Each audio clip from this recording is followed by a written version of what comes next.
Welcome to Music Connects People, the podcast where we talk to the people and artists that bring people together through music. This episode is one from the archives. It's an interview with Micky Dolenz, the drummer and vocalist of the Rock and Roll Hall of Fame deserving, but not yet inducted Monkees.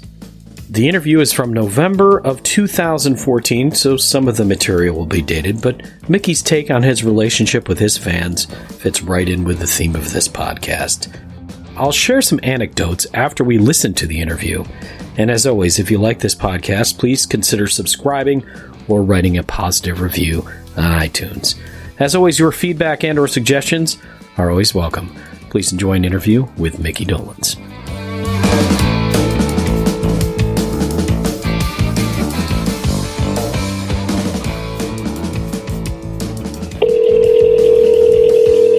Hello.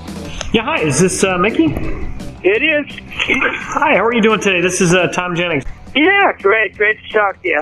Oh, well, the honor's mine. I really appreciate you, David, setting this up on such short notice. And, I've got a close friend who is a huge Monkees fan, and she's incredibly jealous today. So, all right. If we could start out, typically, because it's a daily newspaper published in Niagara Falls, New York, so I always like to start out with just a regional question. I mean, Niagara Falls is a fairly iconic location. So, have you been there before? And if so, any kind of memories or something that you might want to share? Well, of course, I've been there many times over the years. I've been even in concert nearby in Buffalo, of course, and boy, I can't even remember the first time I was there. It would have been when I was a child, and we were going across country with my parents, and that, of course, as you say, is one of the iconic, great landmarks,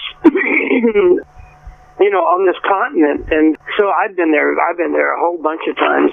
It's a lovely part of the world. And, what can we expect from this solo show? It's a really cool venue. I don't believe you've ever played there before. It's a fairly intimate setting. So, Yep, I've heard, and I hear it's a wonderful venue to play. And I like playing intimate venues, when I can. If the economics and everything work out. Most singers will tell you that, it's nice to play intimate places because you feel much more of a connection with the audience. And what you're going to get is, basically all the Monkee hits, because I sang the vast majority of them, and I always do them in their entirety, just as people remember them. And I've always felt that that's very important. I understand why the people are coming, and the majority of them are coming to relive those moments in their life and hear those songs. And so I definitely fulfill that sort of contract with the audience. And then if I'm not doing Monkee songs, I tend to do material from my past, from my childhood, from maybe stuff that has had an influence on me, and I'll tell a story about it. I'll like, for instance, I tell the story. I say I'm gonna do a Chuck Berry tune now, and you may be wondering why. Well, it's because this was my audition piece for the Monkees. This is the song that got me the gig, and I do Johnny Be Good, which was my audition piece for the Monkees. And when I tell the story, people relate to it and they connect, and it makes sense. And I have a few songs like that. And then I'll also maybe do some deep album cuts once in a while, and that's the show. A wonderful band, 6 pieces, and my sister Coco sings with me. She's been singing with me for years. She even sang on some of the sang background on some of the early Monkee stuff. And basically, that's it. A good time is had by all. You talked about certainly the intimate audience and the storytelling and the Johnny Be Good stuff. One of the things that's very unique about the Monkees is your relationship with your fans, and that seems to be something you've embraced Very much so. I mean, can you talk about just how over the years that has evolved? Because I imagine early on it may have been more of a burden because you couldn't really get around. I mean, you're certainly still recognizable, but boy, it seems like you have a real close connection to this rabid following, if you will. Well, yeah, I'm not sure that burden is the right word to use.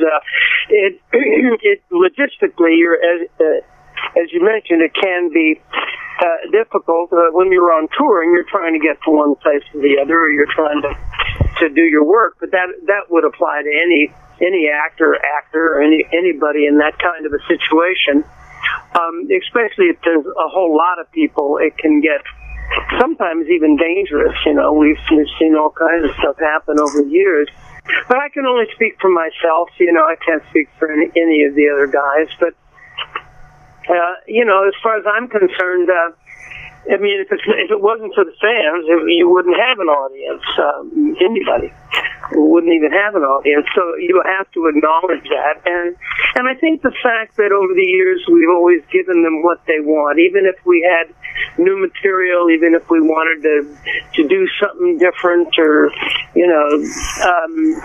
a lot of acts, as you know, will sometimes say, I'm not going to play any of my hits. I mean, I've seen that happen. I've been to concerts where, the act shows up and they say, I'm not going to sing any hits. And, then the audience obviously gets very disappointed. So over the years, I think that may have a lot to do with it. We've always understood that those songs are these people consider those songs part of their childhood, part of their heritage, and you have to perform them. And then, the way I look at it is, if you do get out there within the audience, and you got to kind of prepare yourself for it. You're going to get asked questions. You're going to be asked for autographs, and you try to prepare yourself, as it were, steel yourself for it.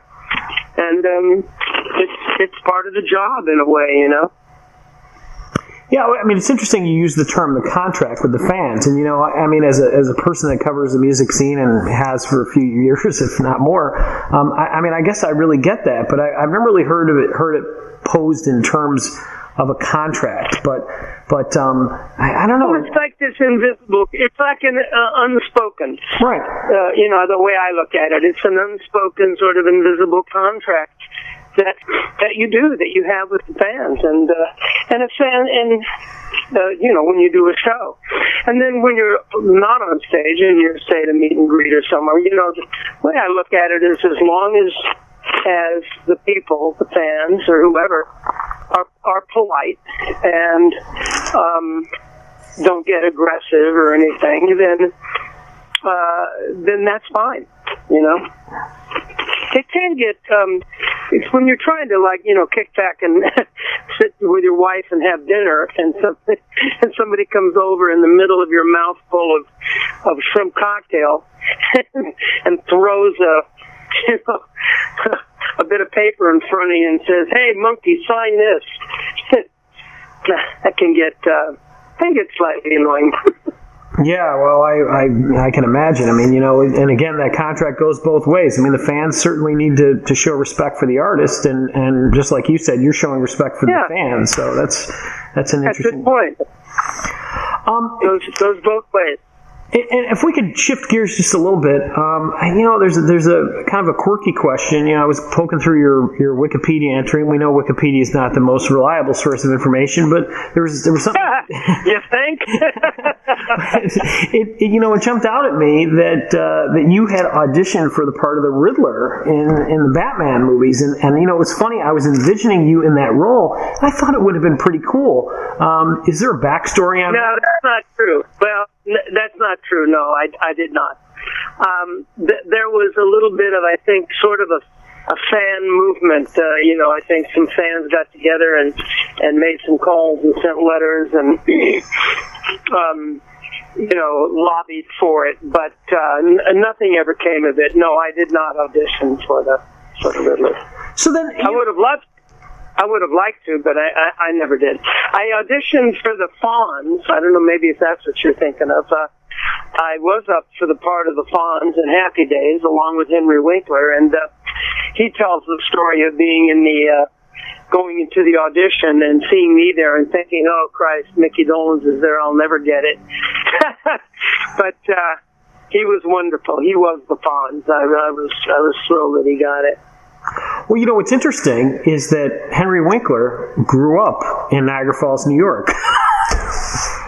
Yeah, I think I knew that. Yeah, it's true. That's cool. Yeah, that actually makes a much better story than you trying out for Jim Carrey's role.